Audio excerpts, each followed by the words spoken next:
সুপ্রিয় দর্শক মণ্ডলী, আপনাদের সকলকে সাদর আমন্ত্রণ জানাচ্ছি আজকের বিশেষ আলোচনা অনুষ্ঠানে। আমাদের আজকের বিশেষ আলোচনা অনুষ্ঠানটি হচ্ছে অ্যারোলাইট বায়োগ্যাস লিমিটেড, একটি বাড়ি একটি খামার এবং বায়োগ্যাস।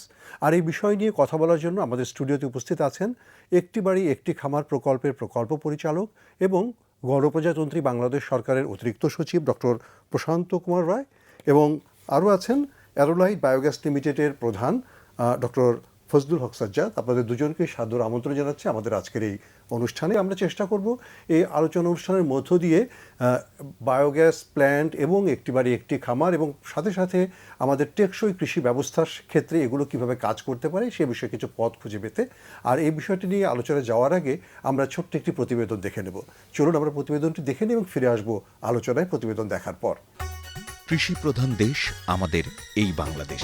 শ্যামলিমা প্রান্তর আর প্রাকৃতিক রূপ বৈচিত্র্যে অপরূপ রূপবতী বাংলাদেশের পরিচিতি রূপসী বাংলা নামেই বিশ্ব মানচিত্রে। শুধু প্রাকৃতিক সৌন্দর্যে নয়, কৃষি অর্থনীতিতেও এগিয়ে চলেছে আধুনিক বিশ্বের সাথে তাল মিলিয়ে। সেই ধারাবাহিকতায় সরকারের একটি বাড়ি একটি খামার প্রকল্পের সাথে সম্পৃক্ততা ঘোষণা করেছে অ্যারোলাইট বায়োগ্যাস লিমিটেড। গত 2 বছর যাবৎ দেশের বিভিন্ন স্থানে স্বল্প মূল্যে বায়োগ্যাস স্থাপন করে প্রান্তিক কৃষকদের সাথে কাজ করে যাচ্ছে অ্যারোলাইট বায়োগ্যাস লিমিটেড।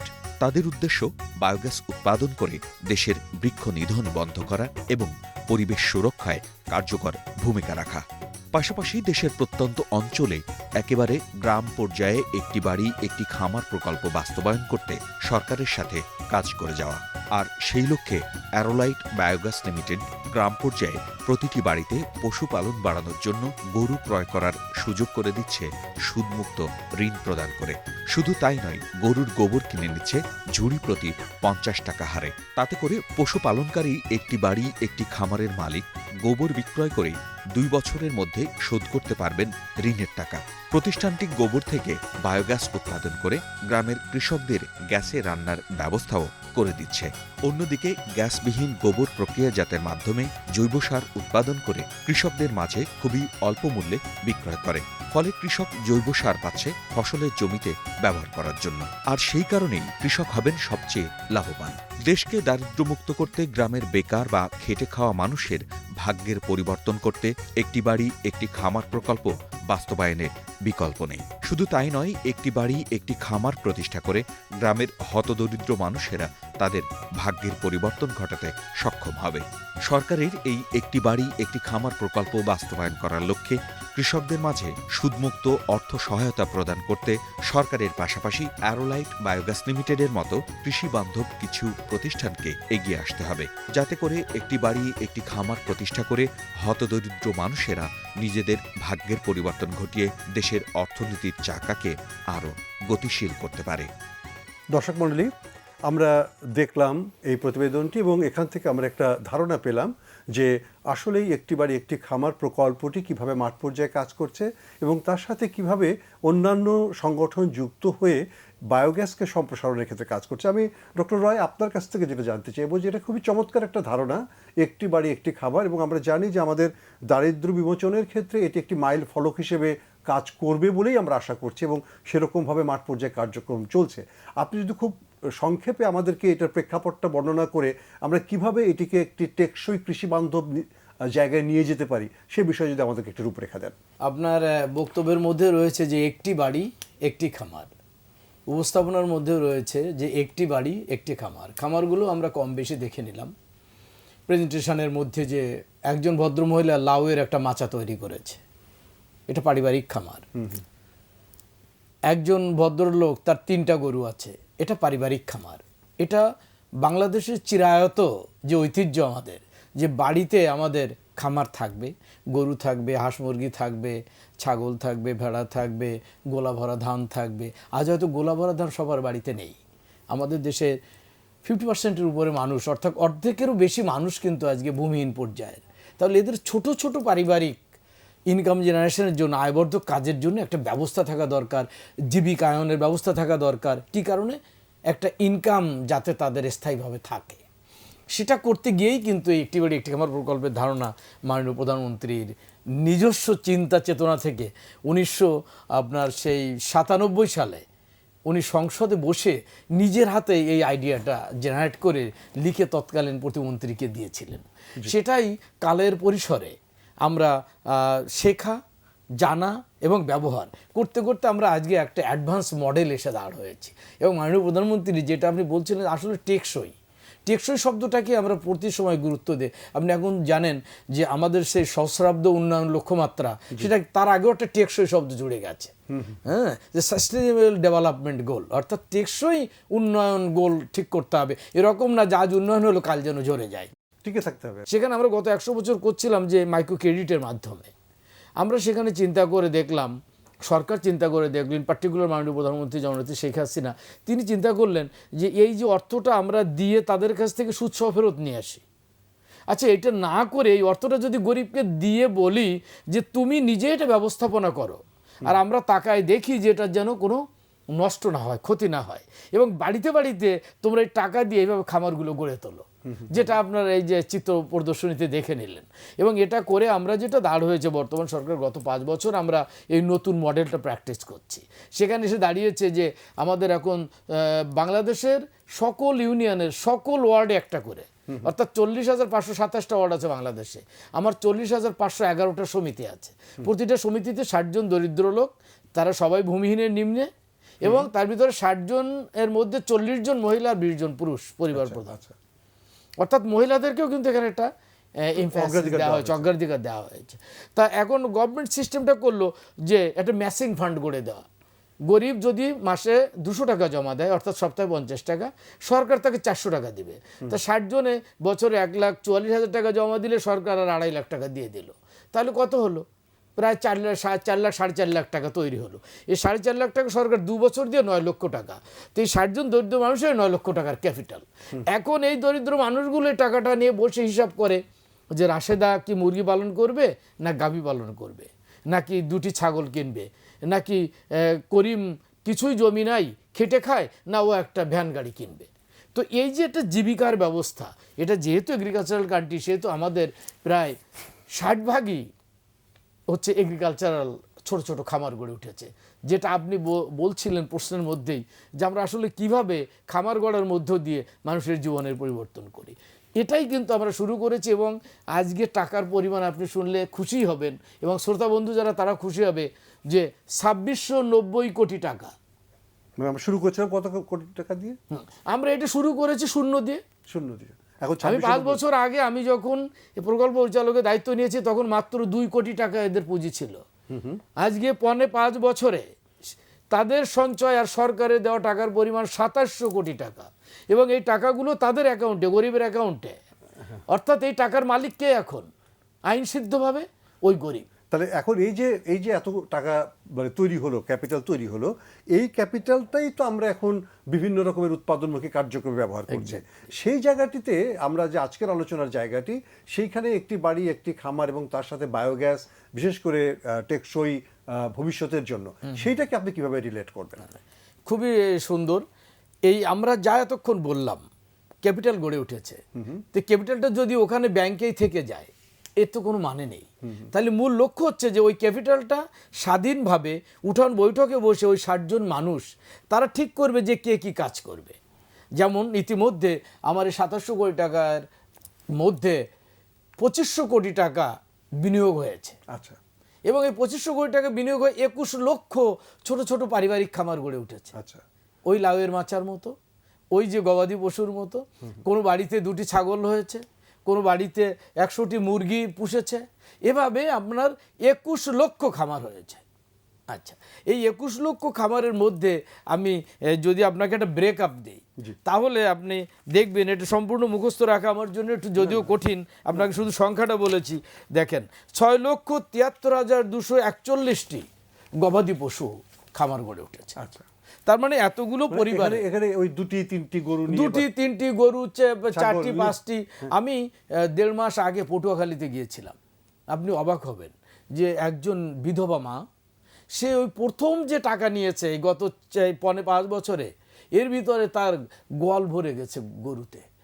আমি তাকে জিজ্ঞেস করলাম যে আপনি এখনো যে সমিতি থেকে যে টাকা নেন, এখানে একটি কথা বলা বাহুল্য যে টাকাটা কিন্তু সমিতি এবং ওদেরকে দিয়ে দিয়েছি, ওরা সমিতি থেকে নেয়, আবার আয় করে 8% সার্ভিস চার্জ সহ টাকাটা কিন্তু সমিতিতে ফেরত দেয়, ওটা পিডিকেও দেয় না বা কোনো সরকারকেও দেয় না। তাহলে দেখেন কি মজার জিনিস, তার গল ভরে গেছে। তাই আমি বললাম যে মা আপনি কেন বারবার গরু এটা করছেন? বললো যে এটি নিরাপদ এবং এর চেয়ে ভালো উপকার কিছু নেই। তা তখনই কিন্তু আলোচনা হচ্ছিল আপনার এই যে আজকে বায়োগ্যাসটা লিঙ্ক হয়েছে কি করে, জি।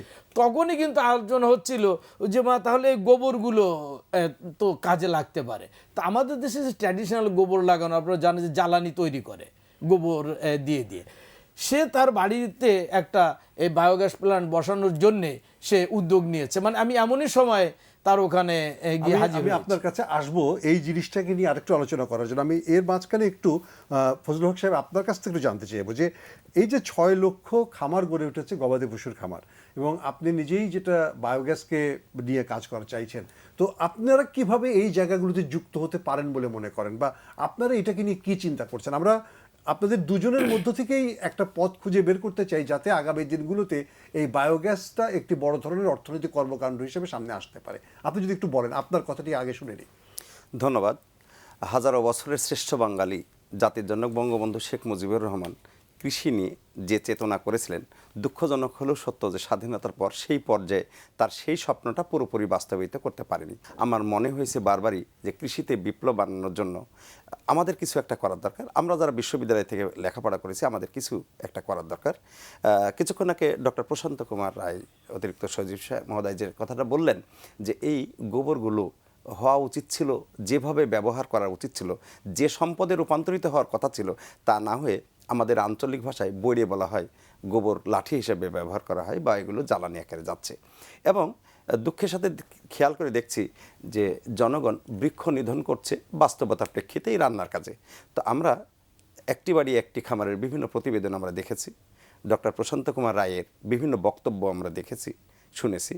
আমার মাথায় আসলো যে এই সমস্ত কৃষকদের গোবরগুলো যদি আমরা কিনে নিই ঝুড়ি প্রতি 50 টাকা, আমরা যদি প্রক্রিয়াজাত করে জৈব সার করি, তাহলে কৃষক যেমন প্রান্তিক কৃষক যেমন মাসে 5,000-7,000 টাকা গোবর বিক্রি করে একটা লাভবান হতে পারছে, আবার ওই গোবরটাই প্রক্রিয়াজাত করে জৈব সারে রূপান্তরিত করে আমরা কৃষকদের প্রকৃত কল্যাণে নিয়োজিত হতে পারছি। আমি আপনাকে এই জায়গাটায় একটু থামিয়ে দিতে চাই। আমরা যদি করতে পারি, আমার কাছে প্রশ্নটা হচ্ছে এরকম, আপনারা কয়টা করেছেন এ পর্যন্ত সেটা যদি আপনি আমাদেরকে বলেন। কারণ একটা হচ্ছে আইডিয়ার কথা আর একটা হচ্ছে বাস্তবায়নের কথা। আমরা তো যতটুকু জানি যে আপনারা বাস্তবায়নের জায়গায় গেছেন, অতএব বাস্তবায়নের পরিসংখ্যানটি দিলেই আমার কাছে মনে হয় যে মানুষের কাছে আস্থাটি এবং সাহসটি আরো বাড়বে। Exactly. আপনি যদি সেটা আমাদেরকে বলেন যে কটি করেছেন, কতজন কৃষককে কভারেজের মধ্যে নিয়ে এসেছেন, সেটা খুব ভালো হয়। আমরা 243টা প্লান্ট এ পর্যন্ত বাস্তবায়ন করেছি। আর বিভিন্ন উপজেলাতেই আমাদের লোকজন তার প্রতিবেদন সংগ্রহ করছে। ওই সমস্ত খামারি, একটি খামার একটি বাড়ির যে সমস্ত সদস্য আছে তাদেরকে ছাড়াও যারা একটি বাড়ি একটি খামারের সদস্য নয় তাদেরকেও আমরা আকৃষ্ট করার চেষ্টা করছি বায়োগ্যাস প্ল্যান্ট আপনারা ব্যবহার করেন। তবে ইনশাল্লাহ সরকার তথা একটি বাড়ি একটি খামার প্রকল্পের প্রকল্প পরিচালক ডক্টর প্রশান্ত কুমার রায় এটা আন্তরিকভাবে দেখলে এই 2016 সালের মধ্যেই আমরা অন্ততপক্ষে 2500 বায়োগ্যাস প্ল্যান্ট আমরা তৈরি করতে আমরা একটু ডক্টর রায় আপনার কাছ থেকে জানতে চাই যে আসলে এটা কিন্তু একটা চ্যালেঞ্জ। প্রথমত হচ্ছে যে আমরা একটি বাড়ি একটি খামারকে বলছি একটি উৎপাদন ইউনিট, আবার এখান থেকে কিন্তু উপকরণটি নিয়ে আমরা একটা বায়োগ্যাস প্ল্যান্ট করছি, সেখানে কিন্তু একটা সুবিধা তৈরি হচ্ছে যে একটা আলাদা উদ্যোক্তা তৈরি হওয়ার কিন্তু সম্ভাবনা তৈরি হয়েছে, এবং সেই উদ্যোক্তা একজন ব্যক্তি হতে পারে, একটা কমিউনিটিও হতে পারে। এবং একটা সুন্দর সুবিধা হচ্ছে যেমন গরুগুলো খামারের মধ্যেই আছে, আবার ব্যবহারকারীরাও কিন্তু খামারের মধ্যেই আছে, কারণ কেউ লাউয়ের চাষ করছে, কেউ ভেজিটেবলের চাষ করছে, অতএব প্রত্যেকেই কিন্তু বায়োগ্যাস প্ল্যান্টের যে স্ল্যারিটা, সে স্ল্যারিটা কিন্তু ব্যবহার করতে পারেন। আপনারা এটাকে কিভাবে সমন্বয় করার চেষ্টা করছেন? এই বিষয়টি আমি যেভাবে বলছিলাম যে খামার গড়ে তোলার, তার ভিতরে আমরা বললাম গবাদি পশু, হাঁস মুরগির খামার আছে প্রায় 5,42,000, সেখানেও কিন্তু একটা ওয়েস্টেজ পাওয়া যায়। জি। অর্থাৎ আমরা যদি একটা জায়গাতে দেখি যে মাননীয় প্রধানমন্ত্রী কিন্তু এই যে আপনার যে পুরস্কারটা পেয়েছেন এনভায়রনমেন্টাল ম্যানেজমেন্টের জন্য, যে আর্থ যে পুরস্কারটি, সেটার কিন্তু দৃষ্টিভঙ্গি হচ্ছে এই যে আমরা উন্নয়ন করব এনভায়রনমেন্টকে ম্যানেজ করে। ম্যানেজ করে, জি। আমি যদি কথা বলতে গেলে হয়তো এরিয়ার বাইরের দিকে চলে যাব এভাবে আমি যদি বলি যে বাংলাদেশ এগ্রিকালচারাল কান্ট্রি, এদেশের প্রাণ হচ্ছে, এদেশের মা হচ্ছে এদেশের মাটি। বেঁচে থাকতে গেলে মাটিকে বাঁচিয়ে রাখতে হবে। ফরচুনেটলি আর আনফর্চুনেটলি আমরা সেই মাকে ব্যবহার করেছি ইন্টেন্সিভলি কাল্টিভেশনের মাধ্যমে। আমরা 16 কোটি মানুষও কিন্তু এখন খেয়ে বেঁচে আছি এবং আমরা খাদ্যে সারপ্লাস। সরকার এই ব্যবস্থাটা যে করেছে, কিন্তু আসলে আউটপুটটা এসছে তো মাটি থেকে, মা থেকে। তো সেই মাটিটাকে যদি বাঁচিয়ে রেখে এটাকে সাস্টেইন করতে হয়, তাহলে আপনাকে এই যে ফার্টিলাইজার ম্যানেজমেন্ট, অর্গানিক ফার্টিলাইজার ম্যানেজমেন্টে আপনাকে ফিরে আসতে হবে। খুব তো চমৎকার কথা বলেছেন আপনি। তো এইখানে যদি আপনাকে ফিরে আসতে হয়, তার সঙ্গে আমি যেটা দৃষ্টিভঙ্গি করি এবং আমার প্রজেক্টে যেটা আমি চিন্তা করি, যে স্বপ্নটা, যে আমার ওই দরিদ্র পরিবারের ওই লোকটি যদি এই যে গবাদি পশু নিয়েছে, তার 3টি বা 4টি গরু হয়েছে, তাহলে ছোট একটা বায়োগ্যাস প্ল্যান্ট তার বাড়িতে হতে পারে। হতেই পারে। হলে এই গরিবের স্ত্রী বা তার মায়ের চোখের যে জলটি, আপনার একটা জ্বালানি জাল দিতে গেলে যে ধোঁয়া হয়, আপনি বা আমি যদি একবার চুলার কাছে বসি, দ্বিতীয়বার ওর কাছে যাব না। আমাদের দেশের মায়েদের কাছে যে ঋণ আমাদের বা আমার সন্তানের কাছে বা আমাদের জাতির, সেই ঋণ কিন্তু শোধ হওয়ার না। কারণ হচ্ছে কি, ওটা দিবেন, আপনি যাবেন না, আমি আর যাব না, কিন্তু ওই মা কিন্তু প্রতিদিনই চোখের জল মুছে রান্না করে সন্তান এবং স্বামীকে খাওয়া। মানে আপনি যেটা বলতে চাইছেন যে আমরা একদিকে তাকে গ্যাস যেমন দিতে পারি, আবার একদিকে মায়ের চোখের কান্না যেমন কমাতে পারি, আবার ওই মাটি মাকে আমরা আবার তৈরি করতে পারি। এর আলোচনার মানে এই বায়োগ্যাসের এই দুটো বড় জিনিস। তারপরেরটা হচ্ছে যে ওই যে আপনার ওয়েস্টেজ হিসাবে যে গোবরটা ব্যবহার করার পরে মাস শেষে যে 10 মণ স্যালারি বের হলো, অর্থাৎ যা সার হতে পারে একটু প্রসেস করলে, এইটা যে বিক্রি করে প্রতি মাসে 5,000 টাকা পাবে, সেটা বলবেন না? জি, আপনি দারিদ্র বিমোচন করবেন, সাস্টেনেবল ডেভেলপমেন্ট করবেন, গরিবের স্ত্রীর মুখে হাসি ফুটাবেন, সবগুলো কি এক জায়গায় করেন? নিশ্চয়ই। এবং আমরা আপনার এই ধারণাকে নিয়েই আমরা পরবর্তী আলোচনায় ফেরত আসবো। আমরা একটি ছোট্ট বিরতিতে যাচ্ছি। এই ছোট্ট বিরতির পর আমরা চলে আসবো এই আলোচনায়, এবং আপনারা আমাদের সাথে থাকবেন। দর্শক মণ্ডলী, আপনারা আমাদের সাথে থাকবেন। আমরা আলোচনা করছি একটি বাড়ি একটি খাবার এবং বায়োগ্যাস নিয়ে, এবং আলোচনা করছেন ডক্টর প্রশান্ত রায় এবং ডক্টর সাজ্জাদ। আমরা তাদের সাথে আলোচনায় ফিরে আসবো এই একটি বিরতির পর।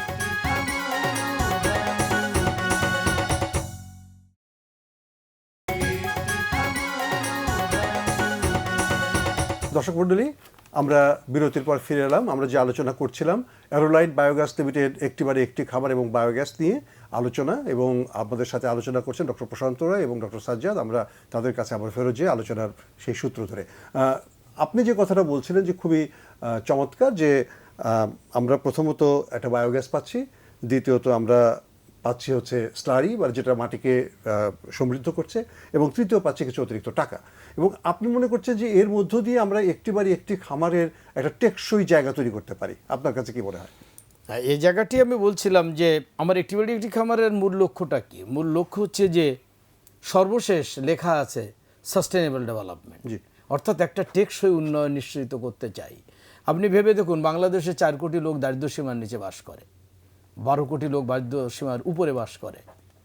আমি যদি 100 জন ধনী লোকের নাম বলি বাংলাদেশে, তাদের তাদের যে টোটাল ইনকাম, সেটা যদি গরিবের ইনকামকে যোগ করে ভাগ করে দিয়ে বলি যে আমার মাথাপিছু ইনকাম ধরুন $1,000, এতে আমার গরিবের তো উন্নয়ন হলো না। বিষয়টা পরিষ্কার কিনা? আমি এই জায়গাটাতে বলতে চাই, এবং মাননীয় প্রধানমন্ত্রীর কথা এইখানে, যে তুমি যতক্ষণ না 4 কোটি দরিদ্র মানুষের মাথাপিছু ইনকামকে বাড়াতে না পারবে, যেমন ইতিমধ্যে আমাদের একটা স্টাডি হয়েছে, আমার প্রকল্পাধীন যত লোক আছে যারা টাকা নিয়ে কাজে লাগিয়েছে, তাদের প্রত্যেকেরই $10,921 টাকা মাথাপিছু আয় বৃদ্ধি হয়েছে। তার মানে $100 উপরে তাদের প্রতি বছরের অ্যানুয়াল ইনকাম বেড়েছে। এইটা দিয়ে যোগ করে আপনি বলতে পারবেন যে ইয়েস, আমার দেশের প্রকৃত উন্নয়ন হয়েছে। এখন এই যে গরিবের যে $100 উপরে মাথাপিছু আয় হলো, এটাকে ধরে রাখতে হবে। এই ধরে রাখার জায়গাটিতেই আমি দেখেন এতগুলো খামার হয়েছে, তাদের আয় হয়েছে, প্রোডাকশন হয়েছে, সেই সঙ্গে আমি আরেকটা আয় যোগ করতে চাই।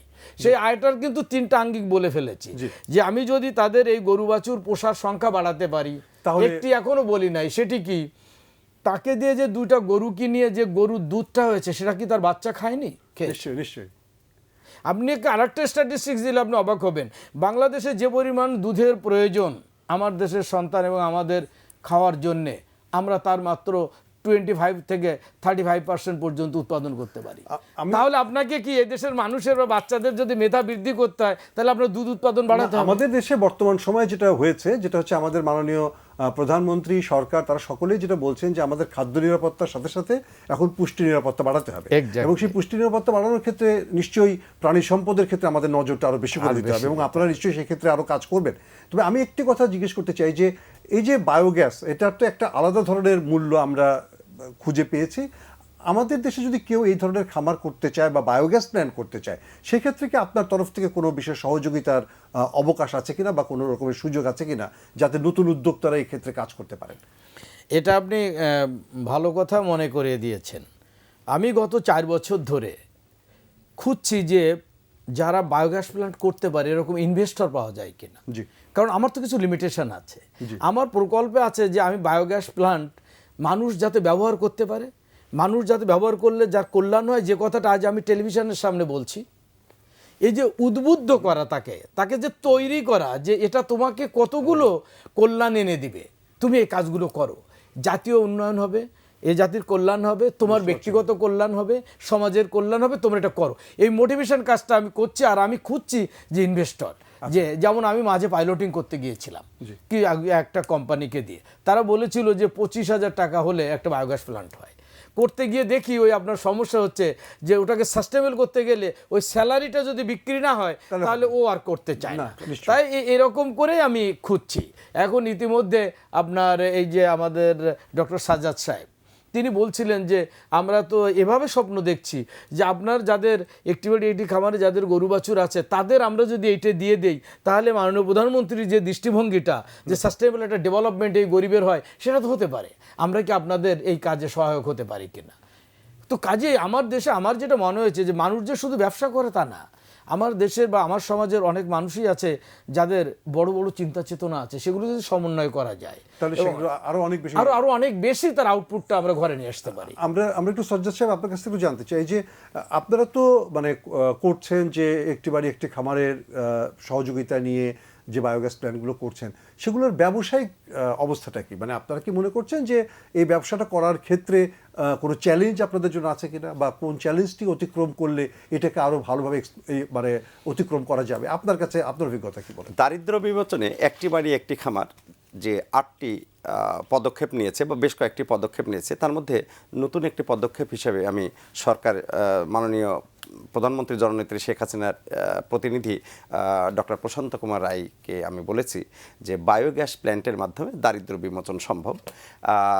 উদাহরণস্বরূপ বলা যেতে পারে আমাদের মাদার টেক ত্রিমোহনীতে একটি পরিবারে একটি ছেলে আমেরিকাতে যেতে চেয়েছিল, তার মা যেতে দেবেন না বা কান্নাকাটি করছে, তাকে আমরা দিয়ে একটা বায়োগ্যাস প্ল্যান করে দিয়েছি।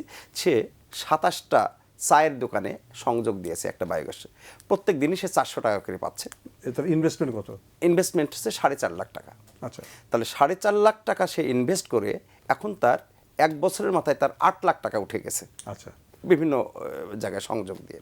তো 1 লাখ টাকার একটা কেউ যদি বড় আকারে অর্থাৎ 60 ঘনফুটের যদি একটা বায়োগ্যাস প্ল্যান্ট কেউ করে এবং সেখানে 30 বা 40টা পরিবারে সংযোগ দিয়ে 200 টাকা করে মাসিক যদি সে কালেকশন করে, তাহলে দেখা যাবে যে তার যেমন এলাকার প্রতি তার একটা দায়বদ্ধতা, তার একটা সামাজিক যে একটা নৈতিকতা সে এই করতে পারছে, কমপ্লিট করতে পারছে। আর পাশাপাশি তার ব্যক্তিগতভাবে 1-1.5 লাখ টাকা ইনভেস্ট করে সে কিন্তু মাসে 40 থেকে 45 হাজার টাকা অনায়াসে আয় করতে পারছে। সুতরাং আমি দেশি এবং প্রবাসী ভাইদেরকে বলবো যে যারা বিদেশে অবস্থান করছেন, দেশে বিভিন্ন কারণেই আসতে পারছেন না, যে আমার অল্প কয়টা টাকা আছে। আপনি যেটা বললেন যে তাহলে এইটা কি শুধুমাত্র বায়োগ্যাসের মূল্য, নাকি এর সাথে স্লারির মূল্যটা আপনারা যুক্ত করেছেন? আমরা স্ল্যারির মূল্যটা আলাদা রেখেছি। স্ল্যারি বা জৈব সার যেটা, সেটা এখনও এই বায়োগ্যাসের মধ্যে ধরে নেই। বায়োগ্যাস থেকেই সম্ভব 1 লক্ষ বা 1.5 লক্ষ টাকা ইনভেস্ট করে 40 থেকে 50 হাজার টাকা মাসিক ইনকাম করা এখনো সম্ভব, শুধুমাত্র বায়োগ্যাস বিপণন। তাহলে আপনাদের কাছে যদি কেউ মানে কোনো উদ্যোক্তা আসে, আপনারা কি তাকে এই সাপোর্ট দিতে পারবেন? মানে কারিগরি বা আমরা প্রযুক্তিগত কারিগরি এবং অর্থনৈতিক কারিগরি সবগুলোই আমরা তাকে সাপোর্ট দেবো। আর আপনারা মাননীয় প্রধানমন্ত্রী জননেত্রী শেখ হাসিনা কিছুদিন আগে উদাত্ত আহ্বান জানিয়েছেন এক সম্মেলনে যে তরুণদের সরকারি বা বেসরকারি চাকরির পিছনে ঘোরার দরকার নেই, উদ্যোক্তা হোক। তিনি নিজেই যেহেতু তাদেরকে শেল্টার দিচ্ছেন, আশ্রয় দিচ্ছেন যে আপনারা উদ্যোক্তা হন, এদেশে ভালো কিছু কাজ করেন, কৃষির উন্নয়নে কাজ করেন, সমাজের জন্য কাজ করেন, মাননীয় প্রধানমন্ত্রী নিজেই দেখতে চাইছেন। আর আপনারা আমরা আমাদের প্রতিষ্ঠান থেকে অবশ্যই লজিস্টিক সাপোর্ট দেবো। উদ্যোক্তা হওয়ার জন্য তো ধরেন যে এক ধরনের আকাঙ্ক্ষা থাকে, কিন্তু প্রযুক্তি এবং কারিগরি সহায়তাটা তো সকলের কাছে অ্যাভেলেবল করা যায় না। ডক্টর রায়, আপনার কাছে কি মনে হয় যে আসলে তো এটা সত্যি কথা, আপনি যদিও কাজ করছেন দরিদ্র প্রান্তিক পরিবারগুলোকে নিয়ে, সেখানকার মানুষকেও কিন্তু কখনো উদ্যোক্তা করার মতো যদি অবস্থা তৈরি হয় তো সেটা হবে অনেক ভালো জায়গা। কারণ একদম বিত্তহীন বা নিম্নবিত্তের পরিবারগুলোর মধ্য থেকে যদি কোনো নতুন উদ্যোক্তা তৈরি হয়, আপনার কাছে কি মনে হয় না যে আমরা এরকম নতুন নতুন উদ্যোক্তার মডিউল তৈরি করতে পারি, যেটা দিয়ে পারিবারিক উদ্যোক্তা তৈরি হতে পারেন বায়োগ্যাস প্ল্যান্টের মতো বা অন্য কোনো বিষয়? হ্যাঁ, এটি আমাদের যে মোটোটা, আমি আপনাকে বলেছি যে সাস্টেনেবল করে দেওয়া। সারা জীবন তো একজন মানুষ এরকম দরিদ্র থাকবে না। আমরা যেটা শুরু করেছি, এটা যদি যেমন যে টাকা নিয়ে কাজ করেছে তার বছরে 10,921 টাকা ইনকাম বেড়েছে, তাহলে এই লোকটার দারিদ্র চলে যাওয়ার জন্য আমি তো মনে করছি যে আগামী 5 বছর পরে আমাদের এই যত লোক এই টাকাগুলো নিয়ে ব্যবহার করছে প্রকৃতপক্ষে তাদের দারিদ্র বিমোচন হয়ে যাবে। আর এটা যদি সাস্টেনেবল হয় তাহলে এর ভিতরে আপনি দেখবেন কম হলেও 25% পরিবার ছোট ছোট এন্টারপ্রিনারশিপ ডেভেলপ করে এবং সেজন্যই সরকার ইতিমধ্যে মাননীয় প্রধানমন্ত্রী আমাদেরকে একটা ব্যাংক করে দিয়েছে। কেন? যে এই যে প্রক্রিয়াটা করছো, মানুষের জীবনে যে পরিবর্তন হচ্ছে, তাহলে এটাকে একটা সাস্টেনেবল করতে গেলে প্রজেক্ট শেষে কী হবে? পল্লী সঞ্চয় ব্যাংক নামে একটা ব্যাংক করা হয়েছে, যে ব্যাংক এদেশের এই দরিদ্র 4 কোটি এই দরিদ্র জনগোষ্ঠীর এই যে সেবা দিয়ে যাচ্ছি আমরা, একটি বাড়ি একটি খামার মাননীয় প্রধানমন্ত্রীর প্রকল্প, ঠিক এটাকে কন্টিনিউ করে নিয়ে যাবে। তার মানে কি সাস্টেনেবল ওয়েতে পভার্টি এলিভিয়েশন কন্টিনিউ করবে এবং ছোট ছোট এন্টারপ্রেনারশিপ ডেভেলপ করবে। আপনি শুনলে খুশি হবেন, আমরা এ পর্যন্ত 5,60,000 মানুষকে প্রশিক্ষণ দিয়েছি বিভিন্ন ট্রেডের উপরে। তো এই যে একটা প্রক্রিয়া, আর একটি বড় প্রক্রিয়া হচ্ছে কি জানেন, আমরা যে কাজই করি না কেন সেটা স্বচ্ছতার সাথে করা। আপনি শুনলে খুশি হবেন বা আমাদের যে সমস্ত অডিয়েন্স আমাদেরকে দেখছেন বা শুনছেন তারা খুশি হবে যে আমার এই পুরো প্রক্রিয়াটা কিন্তু অনলাইনে। গরিব 200 টাকা জমা দেয় অনলাইনে এবং বাড়িতে বসে SMS পায় যে তার টাকা জমা হয়েছে। গরিবকে আমি যে টাকাটা দেই সেটাও সে SMS পায় যে সরকার তাকে টাকা দিয়েছে। আরও মজার জিনিস হচ্ছে যে আপনার যে ওদের যে লোন মঞ্জুর করে ওদের সমিতি থেকে সিদ্ধান্ত নিয়ে, আমার 485 জন ইউনো উপজেলা নির্বাহী অফিসার অনলাইনে লোন স্যাংশন করে, রাশেদা তার বাড়িতে বসে মোবাইলে দেখে যে তার 10,000 টাকা লোন স্যাংশন হয়েছে এবং মোবাইলটা নিয়ে আমার অফিসে অথবা ইউনিয়ন তথ্য সেবা কেন্দ্র অথবা উঠান বৈঠকে আমার যে স্টাফ আছে তার কাছে নিয়ে দেখালে সে সেখান থেকে টাকা দিয়ে আসে। কোনো ব্যাংকে যাওয়ার দরকার নেই, কোনো কিউতে দাঁড়ানোর দরকার নেই, কোনো পাস বই দরকার নেই, কোনো চেক বই দরকার নেই। মানে স্বচ্ছতার সাথে আপনি বলতে চাইছেন যে স্বচ্ছতার সাথে মানুষের দোরগোড়াতে সেবা দেওয়া। আপনি সোলার প্যানেল বলেন আর এন্টারপ্রিনারশিপ বলেন, যেটাই করেন আর যে ধরনের সেবা দিতে যান, সেটাকে যদি এরকম স্বচ্ছতার সাথে বাস্তবায়ন করা যায় তাহলে জনগণ এগিয়ে আসবে এবং বিশ্বাস পাবে। এবং সেক্ষেত্রে আমাদের এই বায়োগ্যাস তৈরি করার মতো উদ্যোক্তাও কিন্তু গ্রাম পর্যায়ে তৈরি হয়ে যাবে এবং তাদেরকে আপনারা সহযোগিতা করতেই পারবেন। অবশ্যই আমরা সেই ধরনের সহযোগিতা ইতিমধ্যে আমরা একটা উদ্যোগ নিয়েছি জানেন, এই যে গ্রামে যে অনলাইন যে সেবা দেওয়া, আমাদের এই সমিতির মধ্যে কারো সন্তান বা স্ত্রী যদি ইন্টারমিডিয়েট পাস থেকে থাকে, আমরা তাদেরকে চিন্তা করছি যে প্রশিক্ষণ দিয়ে কি করে আইটি বেসড একটা রিসোর্স পার্সন ওই গ্রামে তৈরি করা যায়। এবং আমাদের টার্গেট আছে আমরা প্রতি ইউনিয়নে এমনকি প্রতি ওয়ার্ল্ডে এই ধরনের হাব তৈরি করবো। আমরা তার নাম দিচ্ছি জানেন, পল্লী পাঠশালা। আচ্ছা, যেখানে তারা এগুলো সব মত বিনিময় করতে পারবে, উন্নয়নের কথা বলতে পারবে, তাদের প্রবলেম সলভ করতে পারবে। খুবই খুবই খুবই চমৎকার। আমি সাজ্জাদ সাহেব আপনার কাছ থেকে শেষ কথা জানতে চাইবো খুবই অল্প সময়ের ভিতরে, যে আপনারা ভবিষ্যতে এই আন্দোলনটিকে কোন জায়গায় দেখতে চান? জাস্ট খুবই অল্প সময়ের ভিতরে, কারণ আমরা শেষ পর্যায়ে চলে এসেছি। ধন্যবাদ।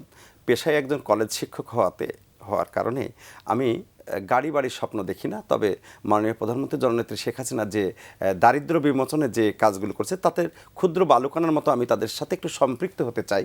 আমি ছাত্র সমাজকে বিশেষ করে তরুণদেরকে আহ্বান করতে চাই যে তারা ক্ষুদ্র ক্ষুদ্র বিনিয়োগ নিয়ে তারা বায়োগ্যাস প্ল্যান্টের মতন বা ডক্টর প্রশান্ত কুমার রায় যে কথাটা বলেছেন, এরকম আরও যদি কোনো জায়গায় সুযোগ থাকে, তারা সুযোগ থেকে দেশকে বিশেষ করে কৃষি ক্ষেত্রে তারা আত্মনির্ভর করবে। উদ্যোক্তারাই পারেন আসলে দেশকে সমৃদ্ধ করতে, এবং টেকসই উন্নয়নের মূল জায়গাটা কিন্তু আসলে উদ্যোক্তা Exactly, উন্নয়ন। exactly. খুবই চমৎকার আপনাদের দুজনের আলোচনা। যদিও আমাদের আলোচনার বিষয়বস্তু ছিল একটি বাড়ি একটি খামার ও বায়োগ্যাস, কিন্তু তার সাথে আরও অনেক বিষয়গুলো চলে এসেছে এবং অনেকগুলো পথ আমরা খুঁজে পেয়েছি। আপনাদেরকে ধন্যবাদ আমাদের এই আলোচনাকে সমৃদ্ধ করার জন্য। এবং দর্শক মণ্ডলী, আমরা বলে রাখি যে আসলে এটা সত্যি কথা যে প্রান্তিক জনগোষ্ঠীকে উন্নত করা না গেলে আমরা দেশকে মধ্যম আয়ের দেশ বলি আর উন্নত দেশ বলি, কোনোটাই কিন্তু টেকসই হবে না।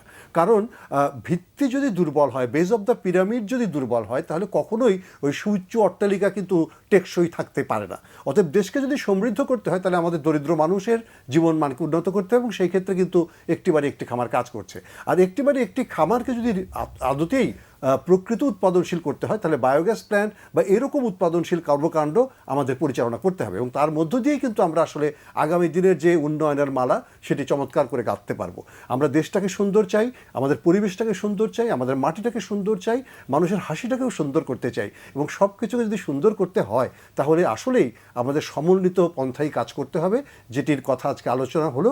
এবং সমন্বিত কৃষি ব্যবস্থা, সমন্বিত উৎপাদন ব্যবস্থাই পারে আমাদের আগামী দিনগুলোকে সমৃদ্ধ করতে। অসংখ্য ধন্যবাদ আমাদের সাথে থাকার জন্য, এবং দর্শক মণ্ডলী আপনাদেরকেও ধন্যবাদ জানিয়ে শেষ করছি আমাদের আজকের বিশেষ আলোচনা অনুষ্ঠান।